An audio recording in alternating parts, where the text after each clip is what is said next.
Out front now, Simon Sandoval Motionberg, attorney for Kilmar, Abrego, Garcia. So, Simon, these emails come out, and this is at the heart of it, because from the very beginning of this case, anybody watching may remember that the Trump administration said, okay, maybe it was an administrative mistake or whatever, but this guy's a bad guy. He's domestic violence, and he's a gang leader. And at the core of all of it, before they even started with the domestic violence, was gang leader, right? They desperately tried to portray your client as a, quote, leader of MS-13. And you can see in that whistleblower email that there's actually an email where they say, I haven't found anything to support leader, but I'm still looking. And that when the whistleblower objected to how they were handling it, he was met with resistance, very clear resistance. So what do you think about the fact that you're now looking at these emails in black and white? Yeah, it's good to be back, Erin. Thanks for having me. It's really not a surprise at all. It's been very clear from the get-go that the government is trying to make an example out of Kilmar, Abrego, Garcia. It's not clear why, but it's clear that that's what they're trying to do. This is a case that never should have gone this far, right? This is a case that could have, they made a mistake. They needed to fix the mistake. But they've been far more interested in, like you said, saying F you to the judicial system and sort of defending their power to do whatever they want to whomever they want, whenever they want, without any judge telling them otherwise. That's really what their priority, and for whatever reason, they've chosen to use this case to make that stand.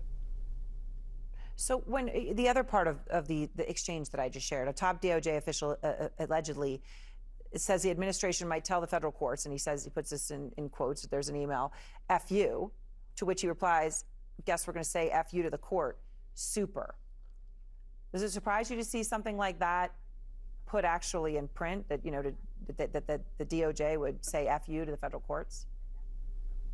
Yeah, I mean, they usually don't put it down in email what they're doing, but it's been their strategy since day one, is to essentially to say F you to the judicial system, not just in the Abrego Garcia case, but also in the Alien Enemies Act cases and in so many other cases where, courts have ordered them to do things. And, for example, the case of the individuals who were deported to South Sudan, so many cases in which they've just blatantly disobeyed court orders. And the Abrego Garcia case is really just the tip of the spear.